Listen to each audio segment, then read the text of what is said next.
I was actually very impressed when you told me you want to just take a walk to clear your head. It's something I do also a lot. Yeah, I just take a walk. It's a form of meditation, so I don't have to be seated down.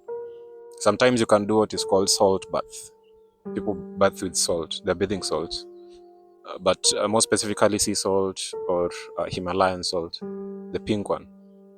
How do you think like maybe AI and mental health working together can support our well-being? People shy from going to therapists if they have a mental health issue, or they just want to talk to somebody, or they shy from talking to other people. AI just presents a very good opportunity.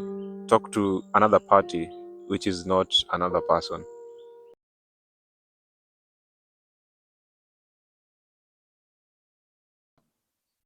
Hello, wonderful humans. Welcome to Modern Day Comfort by your host, Martin Sambia, where we advocate for mental health and personal growth through visual arts and talks. And today we are diving into an fascinating intersection of technology and mental health with a special guest who is as passionate about artificial intelligence as they are about mental health. And Ashtone Onyango is not only just an AI enthusiast, but also a visionary who believes that the future of mental health can be revolutionized by the power of artificial intelligence. And just get ready for an interesting conversation that we are going to have, the two of us, and we are going to explore on many things, from like the power of artificial intelligence to our minds and many other things. So welcome again, Ashton Thank you Onyango. so much for having me. Yeah. I've watched quite a number of your shows. I love the conversations, and that's actually how I came. And Yeah. I highly appreciate. I saw a video you did. I'm Oh still yeah. yeah, I'm still working on it. Then Okay. I'll put it out there. That would be profound. That would be good. Yeah. Thank you. So how best will you describe your professional or career path? Um, well, mine is not as most people's career path. I've had my hand at many things, including selling, being a broker, including being a broker for laptops while in campus. But my career path, well, I went through school like everyone else, primary, high school, the fundamentals up to now. I took a special interest in coding, um, just writing code. And I think of myself as an artist in a way, only that we write code. Yeah. Um, I've been involved with a few organizations here and there, like IBM. I was their first campus ambassador in KU. Um, they had a they had a program for students, um, where they equip students with skills and then give them opportunities to just expand their minds and to explore other avenues outside the classroom. So that was when I was in third year of campus. After that, I went on to join a group called IEEE. It's like Institute of Electrical and Electronics Engineers, but it's just a body, international body that has all engineers. It started as electrical engineers, but it has all engineers. So we have a branch in KU. I went through that as well. So there's a particular society called Engineering in Medicine and Biology Society. So that's where I find my focus. I'm biomedical engineering background. We try to merge the engineering aspects and the medical and biological aspects to try and develop systems that can help with preserving health, monitoring health, um, even diagnosis. Yeah. So I found a special interest in AI. I've had my hand at quite a few pies trying out things with AI. Most of them failed. At one point, I tried building a device that you can swallow, like a pill, and then it's for people mostly with gastrointestinal issues. So it just takes pictures along your tract all the way until you pass it out. Or you can just swallow it, and if you already know where the problem is, you activate it when it's there to save on battery. That also didn't go so well. It was a good idea, but not all ideas work out. and that was okay. It was a learning experience. Yeah, so stepped on that and moved on to the next thing. Um, we tried um, we tried doing a small company as well. I joined a team of a team of it was a team of individuals, the ones who developed the Tiba ventilator from Kenya. I don't know if you remember during COVID. So it was during COVID. There's this team that developed ventilator from scratch. It was led by a very brilliant individual called Fidel Makatia, currently doing postgrad in one of the prestigious universities. Yeah, he's that one guy who went full out. Yeah, those guys who you admire. But I'm not an academic as such. Like I'm not really just into books. I used to be, but I think I just opened myself up more to other things, including philosophy. Started reading about philosophy, about life, other religions. Not subscribing to them, but reading about them, knowing about them. Um, currently, um, yes, currently I'm working with Google Crowdsource, so as a facilitator. So I teach. I facilitate workshops where people who Google has like put forward, mostly students. They want to learn about AI and how they can actively participate in building AI. I teach certain workshops with Google Crowdsource. So across sub-Saharan Africa, that's I do that part time. So full time, I just work for myself. We are with a group of few individuals. We are developers as well, coders. We are developing tools, AI tools that people can use, especially companies, organizations, small retail shops, any kind of shop, including vendors of food or small restaurants. Um, so they can automate their processes. They have data streaming in from different sources, but they don't know what to do with the data. So you can create tools for them that can help them with aggregating this data and getting something out of it.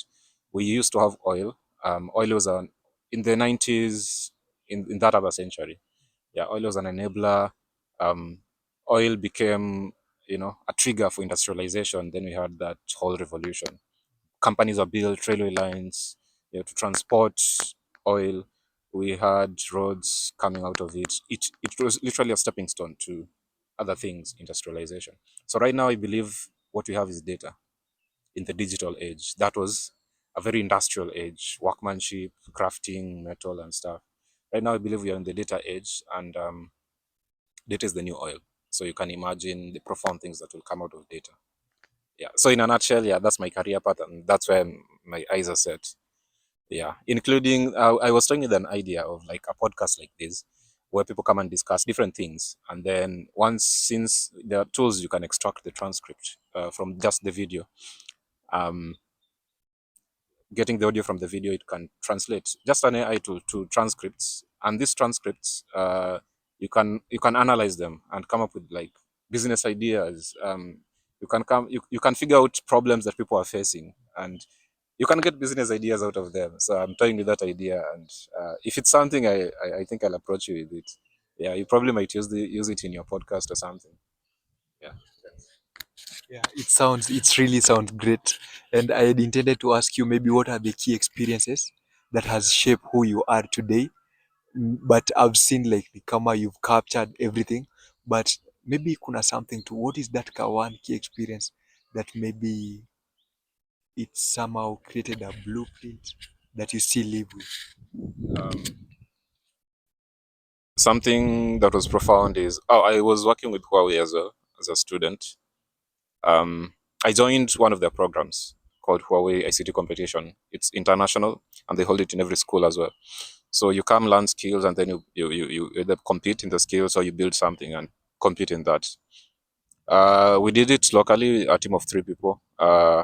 We won the nationals, went to regionals, Johannesburg, and then globals, China. But it was COVID. We didn't go to China. China's like the sauce. It was hot sauce. Uh, that just expanded my mind. Like these possibilities are so limitless. Like just getting into the unknown is a huge step you can make. It was not my cup of tea. It took me out of my comfort zone. So it pushed me. Since I was like in charge of the team, it tested different parts of me, including leadership, coordination between teams working together to build something. Um, it also brought out it gave me the idea that I could really come up with a product, be the vision bearer, uh, consolidate resources in terms of people, human resource, the most important one, and then other resources could be financial here and there.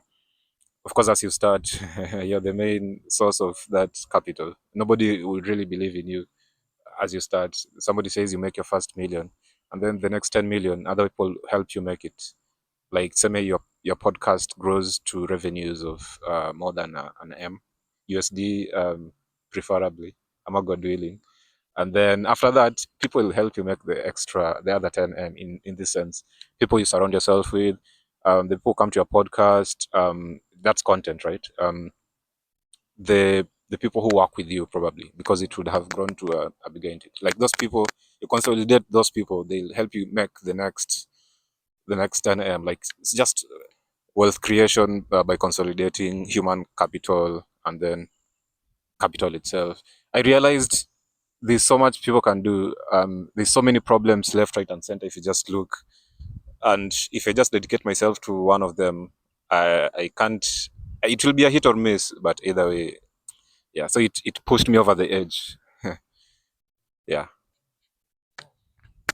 Yeah, that is well put. Yeah, that is well put. So you came to notice how limitless life is. You started to view life from a point of abundance. Yeah, and that is profound. That is profound. So another question is, you as an AI enthusiast, do you believe like AI will ever truly understand humans' emotion? It's an interesting question because I had once alluded to AI as being akin to human consciousness. Like, it's like human consciousness. If you have a robot and you give it AI, you have a person, just not with flesh and blood, who can do most of the things you want to do, including reasoning. Right now, people are thinking of giving AI reasoning ability. It can reason like you. Like, you tell it uproot that tree, it comes up with the procedure to uproot it. Like, it thinks. It has to clear maybe around the base of the tree, blah blah blah, and then uproot it, then put back the soil. You didn't tell it to do that. It has a chain of thought, like a person. Right now, AI is getting that capability of reasoning, but it can never replace. Did you say like humans entirely? Understanding humans and emotion, especially emotions part. It can try. It can try to decode based on what it's been told because it depends. AI is just data you give it. So if you show it as many pictures and voice and give it many voices, like audios of people experiencing different emotions, maybe it can extract to a certain degree, but that's the extent of it. It can't really understand the full extent of human emotions because people are very dynamic. One minute you're this, the next minute you're that, based on moods. Uh, just your internal world. It can never understand your internal world. Like you sitting with your thoughts, the rush of emotions going through, it can never understand that. That's why you can never replace a human person with AI, but someone with AI can replace that human person. It has to be someone using AI. Yeah. So I think it's only to the extent of the information we give it. If we show it as many examples of data of people experiencing different emotions and label it, this is emotion this is emotion this, because there are tools. I've created a tool once that can extract sentiment from tweets. Like this, yeah, like this is a tweet. Somebody's tweeted, maybe probably a response, a comment in an ad of your product, your company. Somebody has tweeted. You want to know whether they're angry about the product or they are feeling good about it, or they are complimenting it without having to read it. You just have a tool for that. So it just classifies them. The general mood of people in the comments, they're angry. So it can do it to that extent. I don't think it can understand the internal world, which is actually what creates the emotions after all. Yeah, so we have a way to go, but we've also made some progress. But I think it's a good thing. You never want a machine to to do that, to replace how you feel, what you can feel, to induce feeling. just my thought though. Yeah. Yeah, thank you for that again. Yeah, I'm getting to learn more. Okay, and another question is, what is the most surprising way you've seen AI being used to improve mental health? The most surprising way. I was meditating on this yesterday. The most surprising way, maybe not surprising, but it was maybe impressive. Like I didn't know somebody could do that with AI. So I think it's not like one thing. It's a consolidation of things. Like if you have an app, it's a consolidation of things, including AI. AI is not like the only thing that together make a tool that can be used as a probably a therapist. I saw somebody do this now through avatars. You know you understand like avatars. I don't know if you watched the movie. Yeah, like you put consciousness in a different body, and then so just like avatars. Only in this case, it's not you're not transferring your consciousness. You're just projecting it through an avatar. So like there are tools for which you can take your image, animate it so that it can move hands, it can speak, it can lip sync with whatever you give it. That way, it can communicate like a real person. Yeah, in cases where maybe you need imagine you are in an emergency, probably you'll cut that out. I might just filter it out. In this case, they were using the AI to talk to another person like face to face, virtually, of course. It's a exact replica of maybe a therapist, a doctor, or whoever it is who could be mental health. Um, the person who is maybe helping you through it, like it creates a whole avatar of this person. So maybe when you're not there, like it's in the middle of the night, this person has a panic attack. They just go to their app, hide. Maybe it even has your name, it has your personality, like it can talk like you. It knows because it has data on previous encounters of maybe you had a panic attack. I know it's not mental health, but let's just give an extreme situation where you need help urgently. Um, so in this case, you are able to just chat with it. I'm gonna talk to it like with full emotions. It can extract maybe some sentiment to just understand what you're feeling, like to classify you. Like this is a very extreme case. I need now to get you in touch with the actual therapist if they're available. It's not as surprising or as profound, but to me, being a person in the field, that's a great achievement because it can be applied not just there but any other field. Just to stick to healthcare, a doctor can be able to sit with a patient. I think they call it telemedicine. Telemedicine, yeah, like you can do medicine virtually. Yeah, up to the extent of not treating or trying to cure or administer drugs to the patient. But anything that a doctor can do, it can be like an assistant. I think that's very profound. It can address the gap between WHO recommends that one doctor should represent 1,000 patients in Africa, sub-Saharan Africa, ideal. But currently, we have one doctor addressing 100,000 patients, which leaves a huge gap. I think technology can fill that gap very well. You can have a doctor, the few that we have, even the ones who are not employed, just offering their services through things like that, and even just generating a side income for themselves. Yeah, thank you for that. Okay, an interesting question now. Yeah. You being an AI developer also.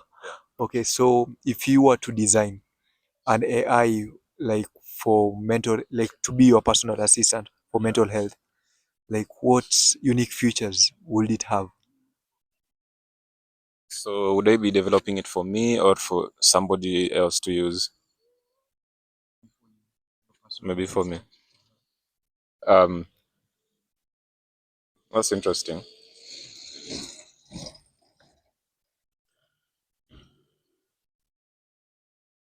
So yeah, so for me, I would want it to have my exact. In fact, I'd want the assistant to be in my own image, like me. So it's like another me. I would want it to have all my features, like literally a digital copy of me. We call it digital twins.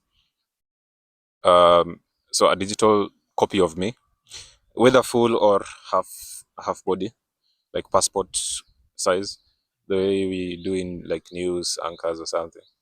Um, I'd want it to have my voice first. Secondly, third, I'd want it to have um, like the way I talk. It has to be that way, because right now we can clone voices. I can take your voice, and then the next time, if you're doing maybe a virtual podcast, okay, I'm just suggesting. I'm just reaching here. It could be your voice and your image, but it's not really you. It could be like a digital clone. So it would have to be me, my voice, my personality, my exact personality, because I'll have trained it on very many videos of me speaking.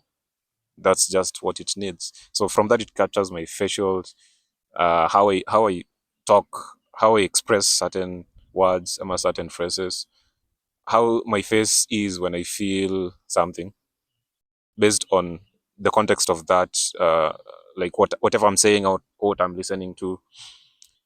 I basically want it to be like me, because I think I could talk to me best. I would be the best therapist for myself. Yeah, just talking of concept, general concept, but specific features in the app. I think that just about cuts it. Um, I'd also want it to have an emergency medical service. So like you can access emergency medical services at the press of a button. Right now, if you call 911, I don't know if you have 911 in Kenya, or it's 999. The emergency hotline. Yeah, they never come. You might be dying, and on the roadside, am I having a panic attack? You can't call 911 and have somebody calm you down. I mean, if an app could be able to do that, if even if it's not real time, you could just do a voice note, record your voice. The app analyzes it and just gives you steps to follow to help you calm down. It could be like a distress call. So there has to be like a distress call feature somewhere that would determine if it's an emergency or if you're manageable. They can just speak to you. Yeah. Thank you for that. And what is your what is your take on the idea of the AI therapist? Yeah, is it helpful? Is it creepy? Or in between? I think in between. Creepy, yes, but it's solving a problem. People will adapt. I think working with, I know, I'm probably thinking the first time phones were introduced, the big phones with very huge antennas, then you have to climb on top of trees to get signal. I think the first time it was introduced in Africa or in Kenya, people were very skeptical about it, or they just had some type of reaction towards it. So it's usually a reaction. Even feeling like it's creepy is a reaction, for which people need actually to feel creepy for you to understand why do they feel creepy, and then try to reduce that. So you just do a product, push it out there, and then see how people react to it, feel about it, and then that's what you address, and then you'll be just solving their problems stepwise. I think it's creepy in that sense, meaning uncertain or unknown. Are they wondering like it could be judging me? Because generally, if you're talking to someone like that, vulnerable to someone else, you'd be feeling probably they judging you internally. It's a feeling you'll have when exposing yourself to somebody else. So it's just the same with AI. I think addressing that stepwise, you can never address it like wholly. But also it's helpful. It's filling a gap. It's solving a problem, and it could save lives. Yeah. So it's dynamic. Yeah, thank you for that. And now, like, do you have like a funny or a quirky one AI tool or app that you've used maybe to deal with anxiety or stress? I actually made one for myself, Oh, just for me, just to, yeah. When I have anxiety, I have anxiety sometimes.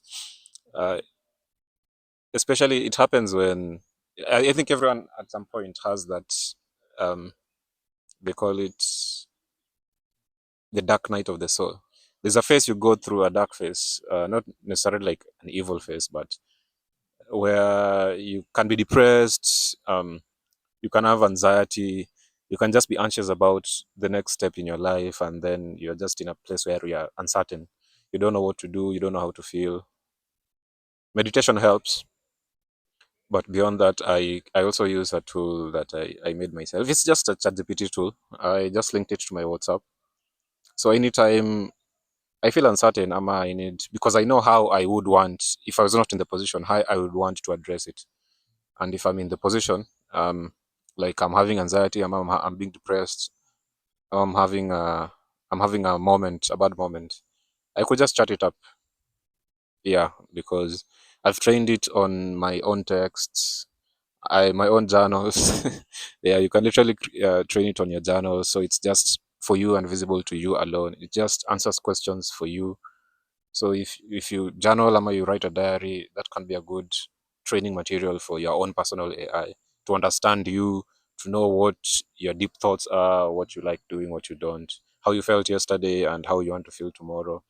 It could even recommend songs to you. I mean, it could be a mini Alexa on your WhatsApp. You just chat with it. I'm working on a feature of it being able to recognize voice notes. So when you send a voice note, it can extract information from the voice note. So currently, I have not given it that option, but it's a feature I'm working on.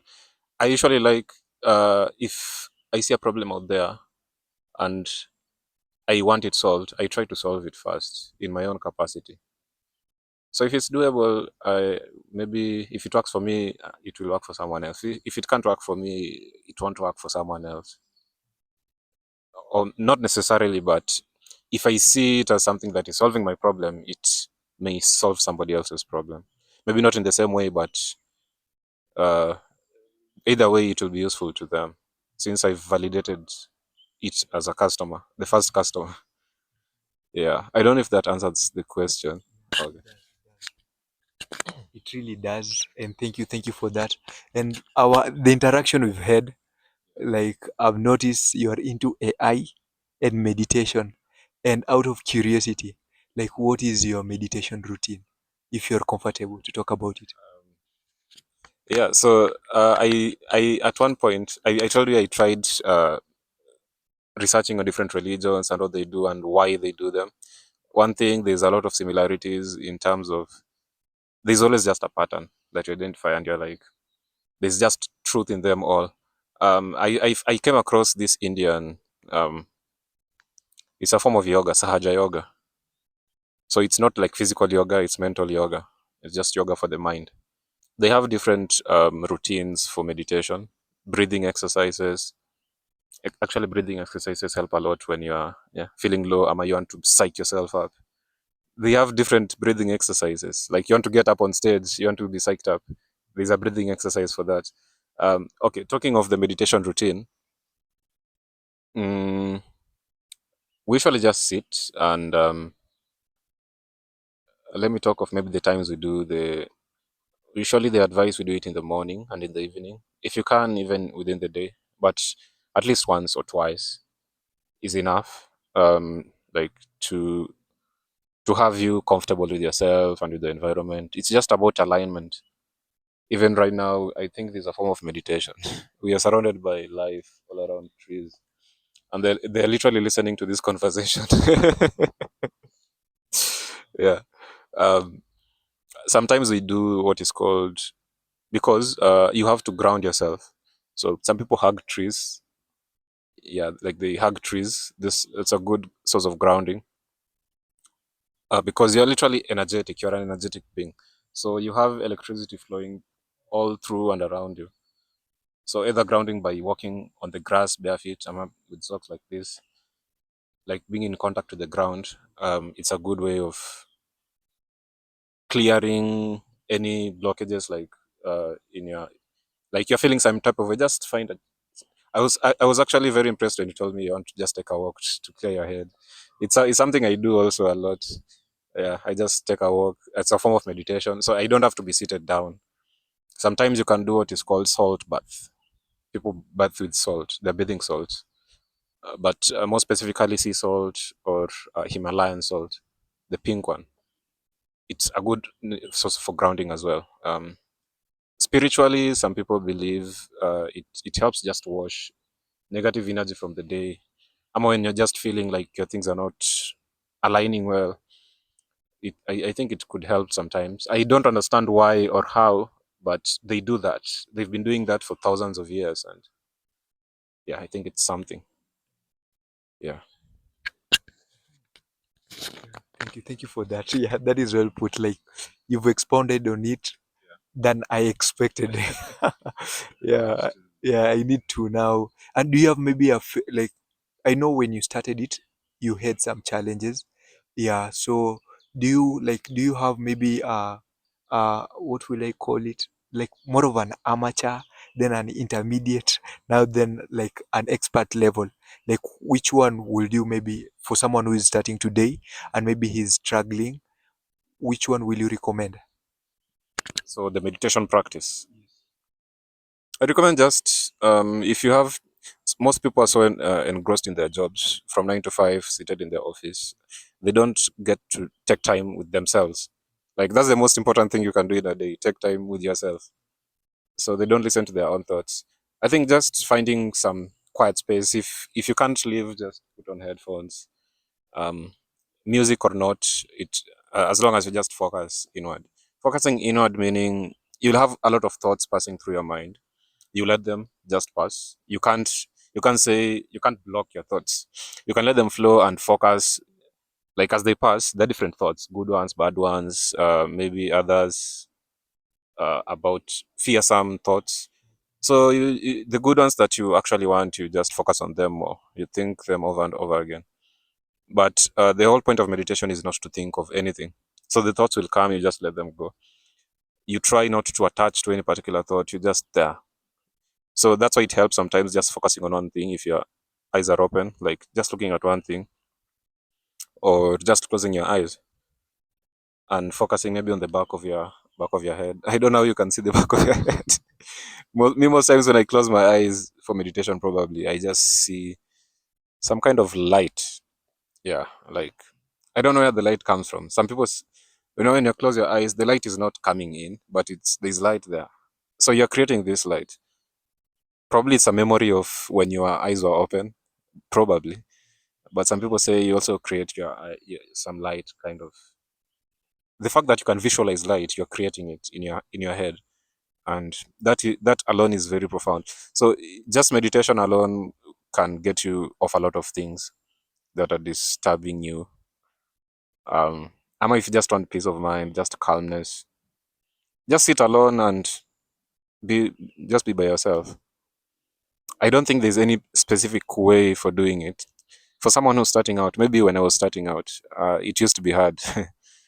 The moment you sit down and close your eyes, even with your eyes open, maybe just staring at a wall or one object, your thoughts wander so much. I think that's the biggest problem. Your thoughts wander.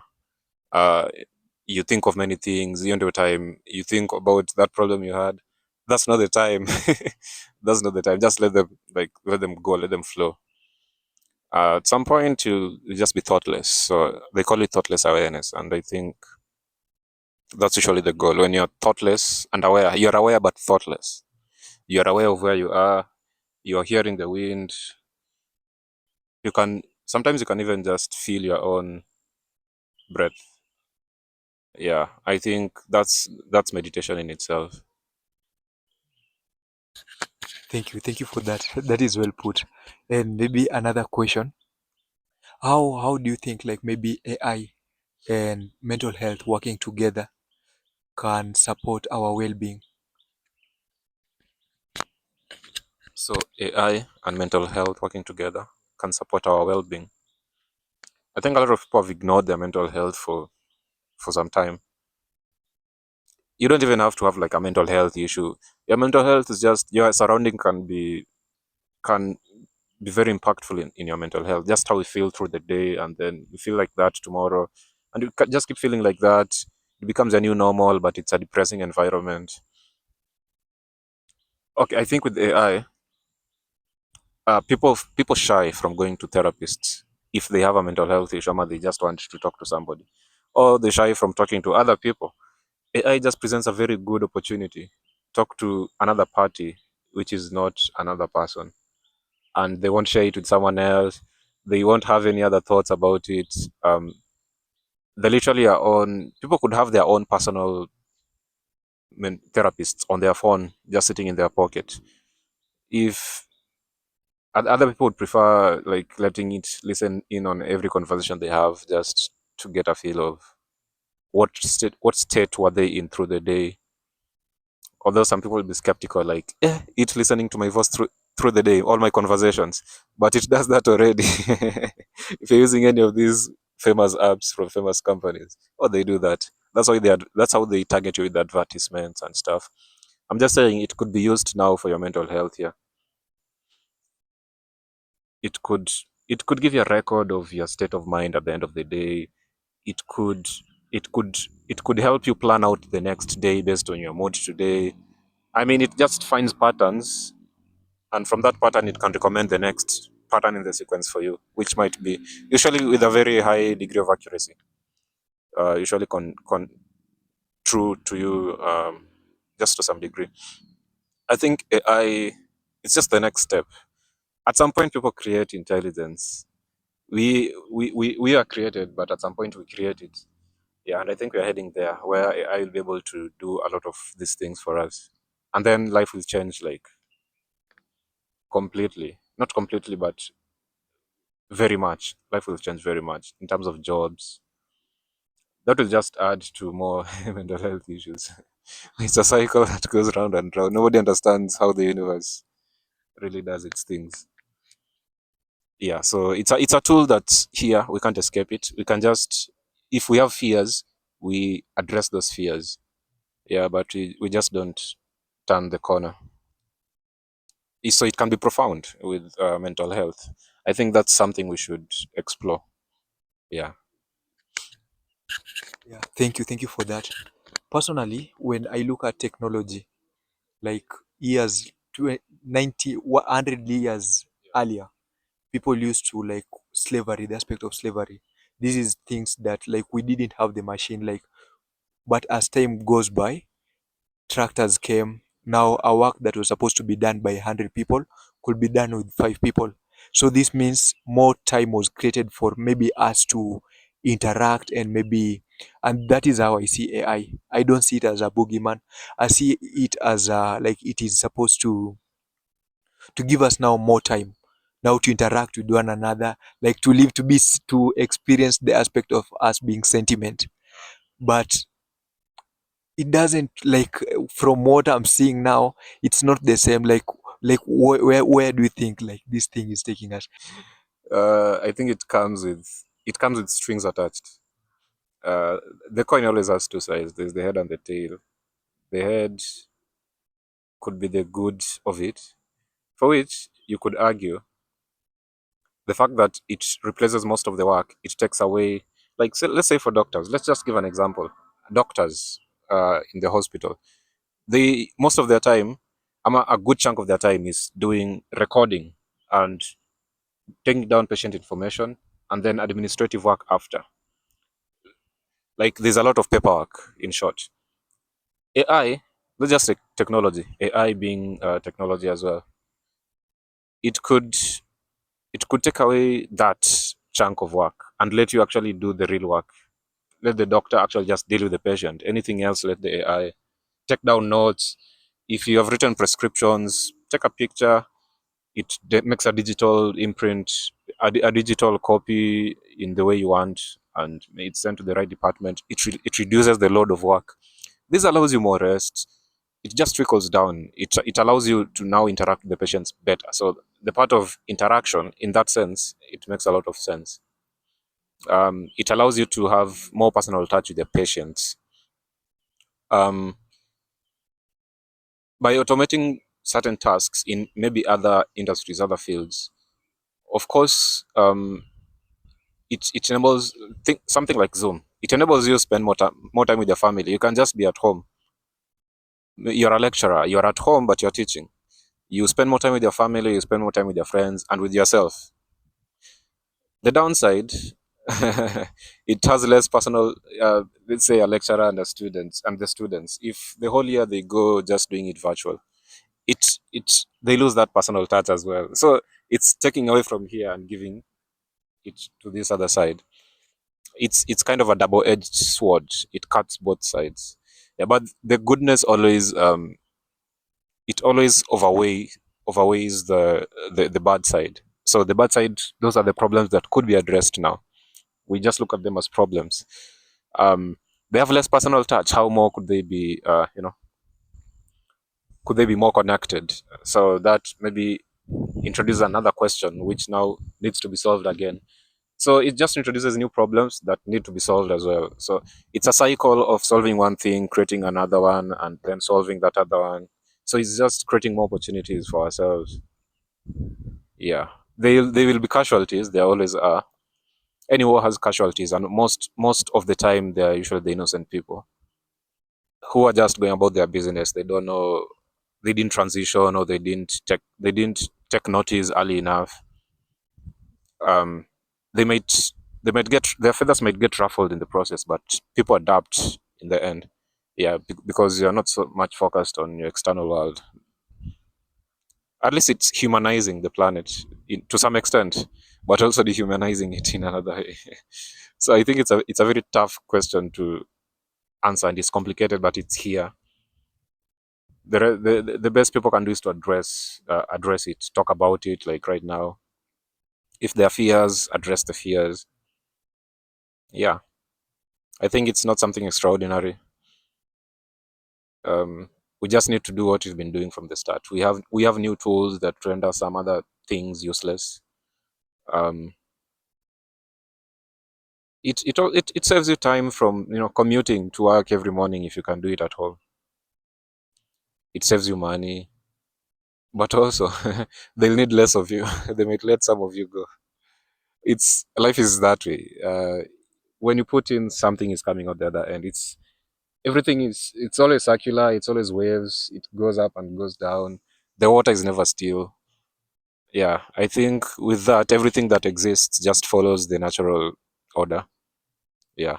So just understanding that is very profound. You will not, even if you see that your job is getting irrelevant, you'll understand that some things just need to happen, and then you adapt because that's just life. Thank you for that. That is profound. Have you read Who Moved My Cheese? Home of my cheese. It's a book. Oh yeah, yeah. It is a book. As I will share with you. Yeah, it's like more of what you've said. Like change is inevitable. Yeah, and yeah, you should say that on mic. Yeah, change is inevitable. It's the only constant thing. Change is the one thing that remains. Yeah, thank you for that. And I have another question. If AI could predict your current mental health state, would you like to know, or will it be too much information? Um, if it doesn't just tell me out of the blues, like you like I have to actually tell it to tell me. Like um, somebody just starting to advise you out of nowhere, and you really don't want advice at the time. You're just not in the headspace for that, so you might react differently. So it might be harmful, probably.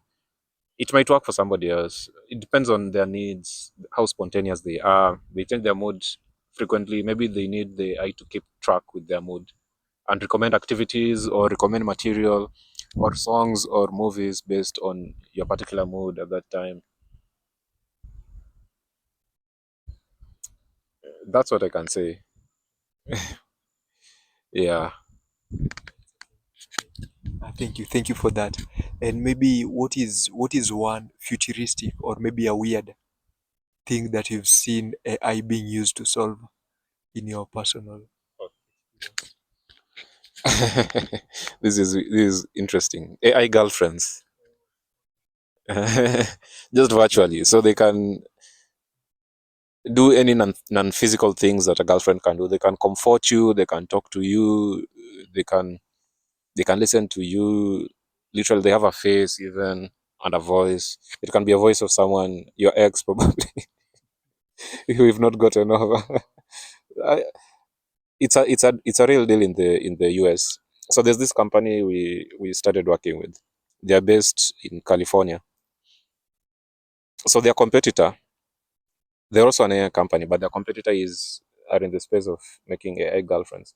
So apparently, from their statistics, um, a lot more people are getting lonelier, and maybe because of work and because of the way the world is going, many people are becoming lonelier. So they're actually building an app for that. It's the same way having Tinder to solve. People are not meeting physically as much as they used to. So, and then Tinder came about and it made it easier because people are too engrossed in their work. So you just want to find a match, finish your work, and then go have a chat probably with your match. The way Tinder works, it could also it could also work that way. I think what they're doing is just finding a virtual girlfriend that can talk to you, listen to your hula baloo.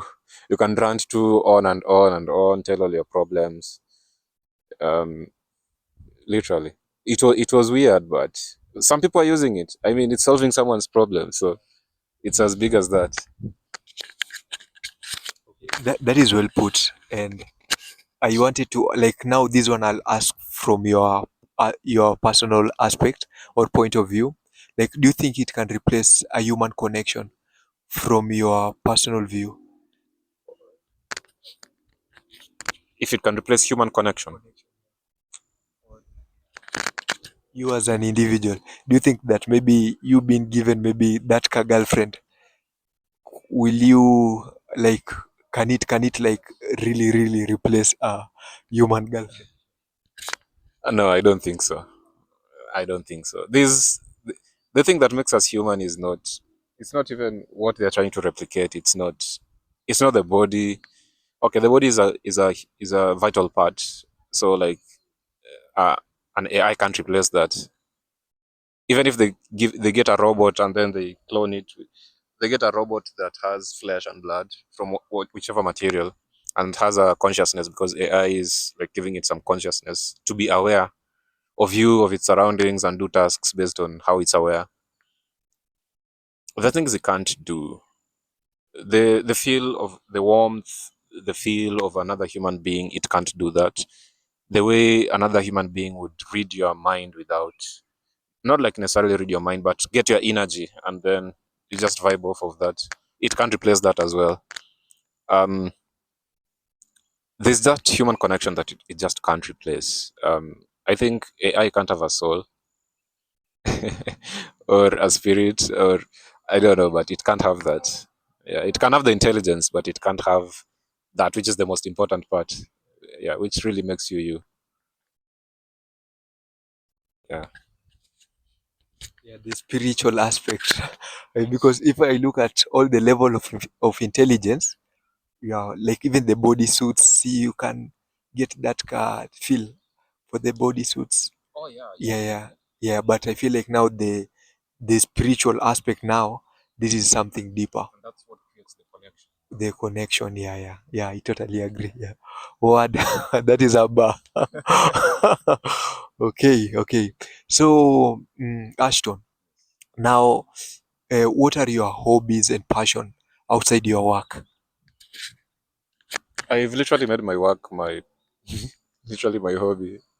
It's like you doing this. It's so effortless. You don't feel like you're working, but it counts as work. I think I once went through a mentorship program, as a certain organization called Camilemo. It's non-profit. They just teach like people, like you've been through comp science, I've been through engineering, like the technical subjects. So they give them, they let's say they train us, they mentor us, in both the technical parts and other parts of life, like personal development, professional development, all that. The most profound thing I got from there, the founder herself, teaches. She's called Dr. Chow.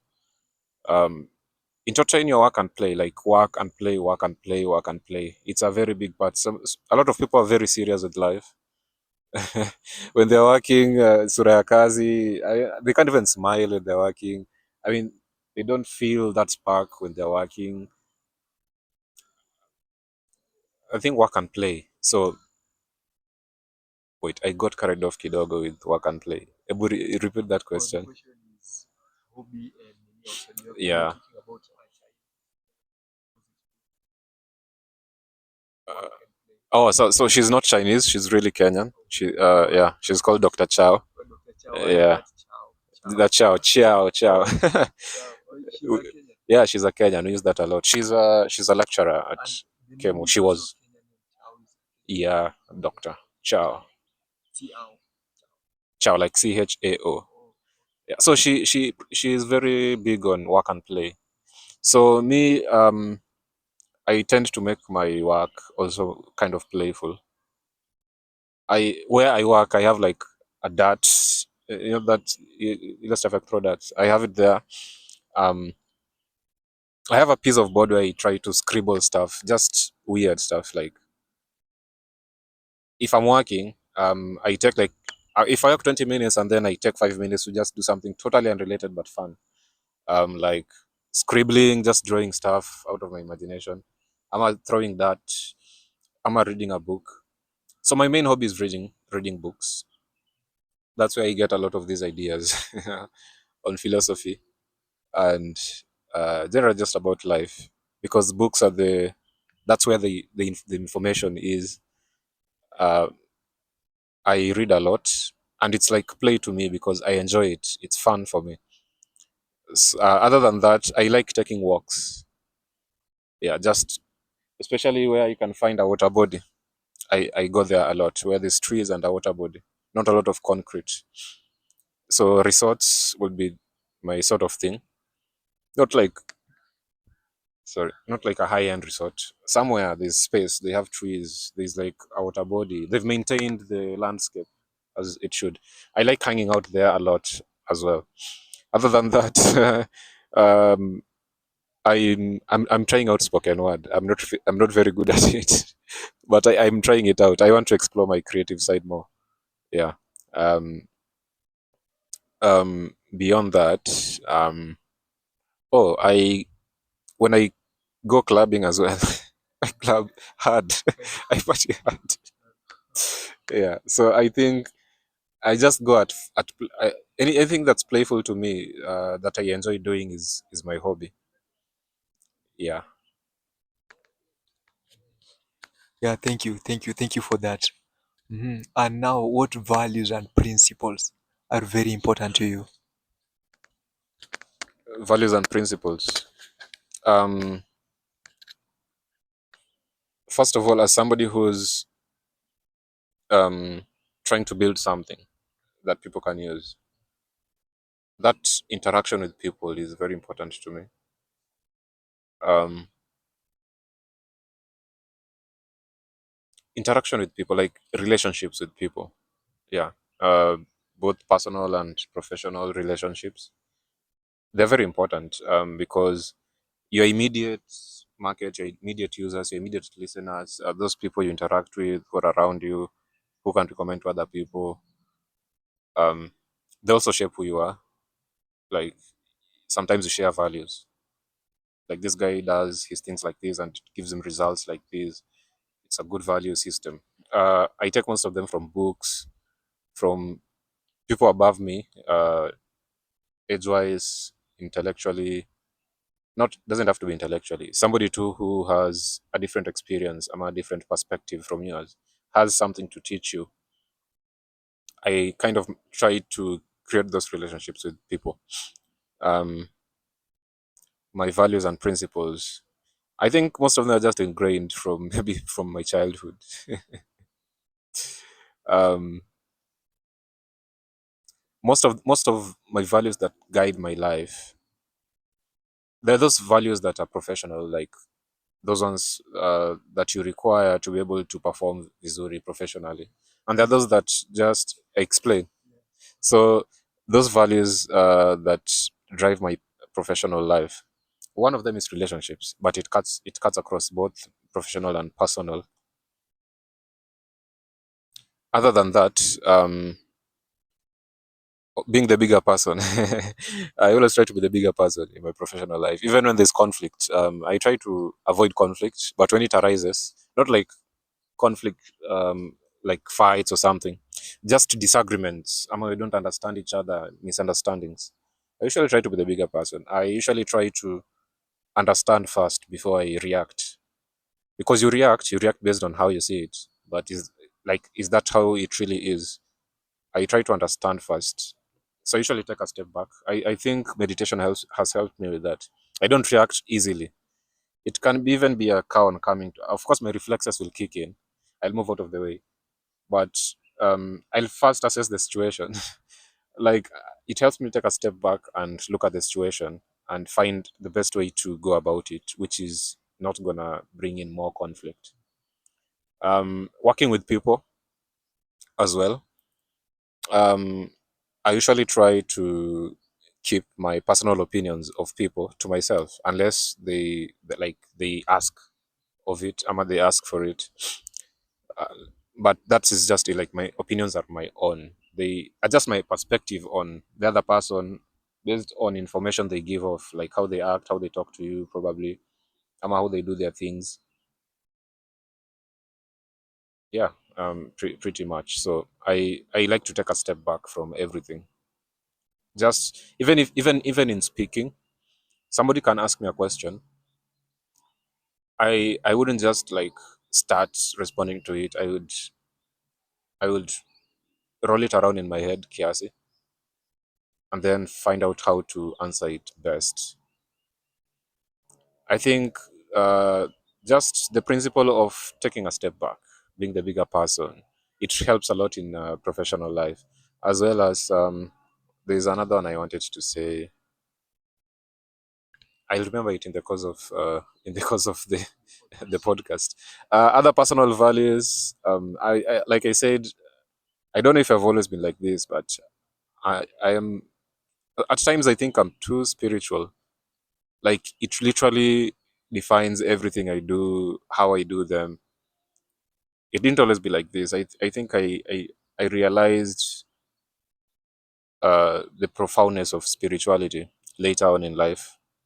Like, maybe I was already in my 20s, and it has shaped my personal interactions with people. So I like my own space, first of all. So to some people, it will be like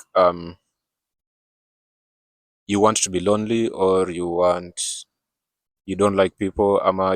I like people. When I'm interacting with people, I'm full out in the interaction, fully extroverted.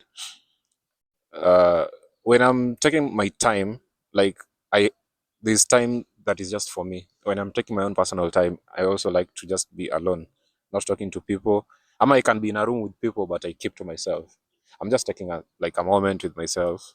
So at times people might think you're shy, but it it's just taking time for yourself, reflecting, collecting your thoughts, and also just reading the room, just knowing what kind of people are in this room. How can I respond if not that you're thinking how you'd respond if they talk to you, like, that shapes how you'd speak with them. Yeah, I must speak to them. I'm also a big believer in philosophy. Somebody said, um, I don't know. I don't know if it's going to be appropriate for the show. It's something to do with astrology. Okay. Somebody said, it's actually, I think it was Morgan, one of those industrialists, those big billionaires from, I don't know if it's Morgan Stanley. I know it's not him, but it's one of those people. Uh, Millionaires don't use or believe in astrology, but billionaires do. Like, when they're launching like major events in their lives, in their work, in the things they do, they align it with major constellations. Similar to astronomical events. Like, if it's going to be a solar eclipse, there's an activity they're going to do. Maybe they're launching the company. Maybe they already are ready to launch the company. I'm gonna launch a new product. I'm gonna release a new feature into the market. They wait like for a specific date. Like, It's all about alignment. Even when you meditate, you're just aligning yourself with the natural environment. It's natural environment. So when they make decisions, calculated decisions with major events, which are astronomical, most people don't understand, but they're just aligning to the natural order of things. It's profound that way, and you get people making very huge accomplishments just by looking at the stars. They say the three wise men just followed the star and found Jesus up to where he was. It's not just a statement, it's very profound. They followed the star. It's literally a map. It showed them the way, the direction. I'm not saying that you should be very nerdy about astrology. It's something that exists. It's good to be aware of your environment and what other people believe and what they do. And if it's very big people like that that use they have this information of this magnitude and they use it, and it's profound for them, I think it's good to take a look, just to know what other people are believing and why they do what they do, why they release certain things on specific dates. Yeah, even some wars, they don't just break out. They are broken out at specific times in the seasons, specific times in the order of things. Yeah. So me, I approach it as philosophy. It's something that exists. It's something that's there. It's people should like know about them because they're very profound. Some people literally have their lives, they have most of the things happening to them based on like their birthday, the birth date, like personalities shaped by when they were born, where they were born, their names. Like simple thing as a name has a very profound effect on how you live your life, your interactions, um, yeah, how you perceive the world as well. Personalities. If you just look at major personalities, especially celebrities, and those ones that have almost similar personalities, you probably find they either have similar names, ama they were born on the same date or the same year. They just share some things in common, but it may not really be that they were born the same. That's why they like their personalities are because they're born on the same day. It's because of that day, ama because that day is connected to something bigger, more profound. Everything is always connected. Uh, anyway, as they say, as above, so below, as within, so without. Anything that happens here is exactly replicated somewhere else. Yeah, small things like that. It's big though. They really inform how I make decisions, how I do things, including just wearing a ring like this. Like I chose specifically copper because I chose specifically copper because copper is conductive. It's the most conductive material or metal there is. And your body is conductive as well. You're just playing around with energies. Yeah, that's why people in the past used to wear a lot of bangles, copper, re- um, others on their feet, on their necks. It's just conductive. I think it helps with flow of energy through your body. Things like that just influence the way I think and the way I see things. Yeah, including people who hug trees. Do you know people hug trees? You mentioned It's a good way of like uh, after a long day, you accumulate so much energy from different things. People, um, from if you go to a place where people are crying, you'll live with some of that energy. And I don't say it's negative energy, but that energy, yeah, you'll get it. If you get into a room where people are very, when I watch futa, there's a lot of emotion. Utaingia hapo na vibe yako itapanda to that level. The you have natural boosted. environment. Yeah, exactly. Itakupandisha tu moral in a way. Thing is, environments change your mood. Most people don't know it.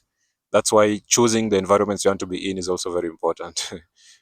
Yeah, so like the choice for a place like this is very good. It's calming.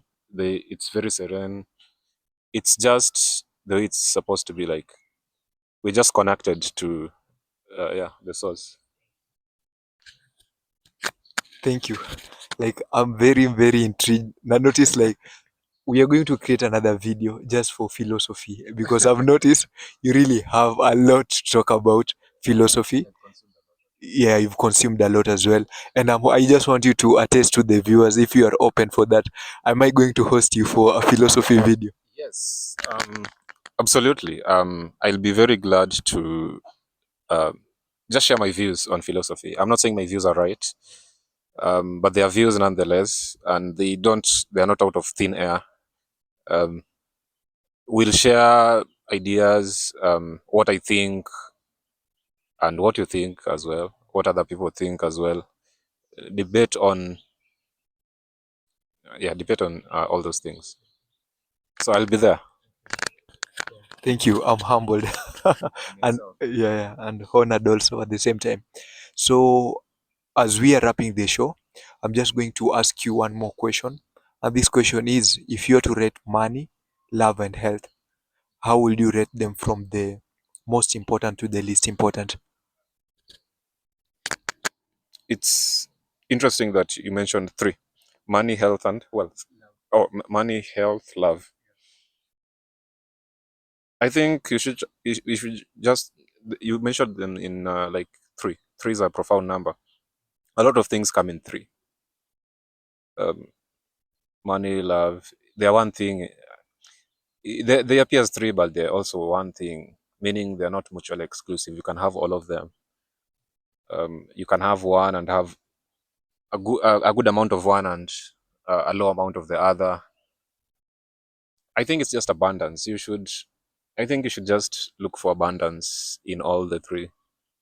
Yeah, not try to have one more than the other. Eventually, the balance of things, one sometimes will go down and the other is up there. Just the balance of things, the nature of things. Even stocks, they go up and they go down in a wave. Even when you're trading crypto, when you're anything, the markets, they go up and down. Everything just, is like cyclical. There's an interesting concept. Somebody said, like, why do you think we are born into sin? Like,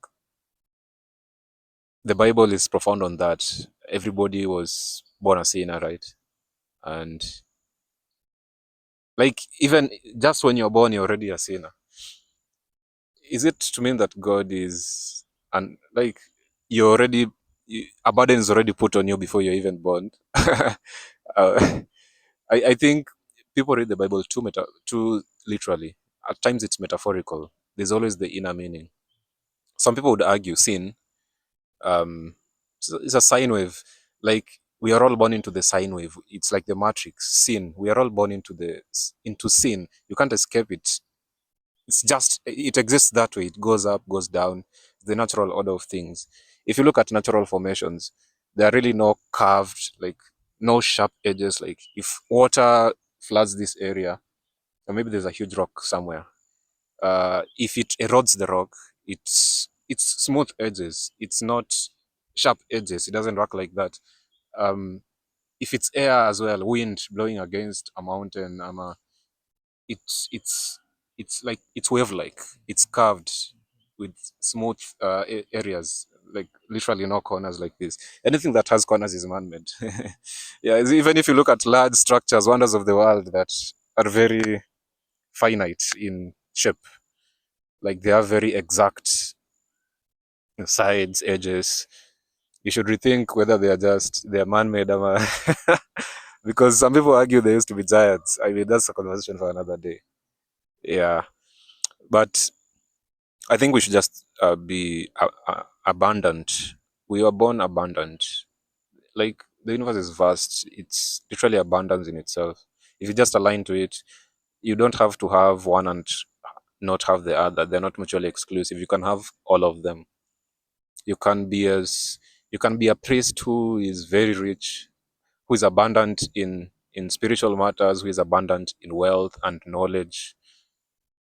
I, I mean, they're not mutually exclusive. Yeah. Whoa, that is new and profound, and it makes a lot of sense. Yeah, yeah, that is the mindset now. Abundance, abundance for wealth. Now wealth is money, love, and health, right? Yeah, Yeah, thank you for that, Ashton. It was a pleasure. It was a pleasure as well. Yeah. Thanks for having me. You're most welcome. Thank you, viewers, for your never ending support. You're part of the reason we never stop what we are doing. Thank you. Welcome.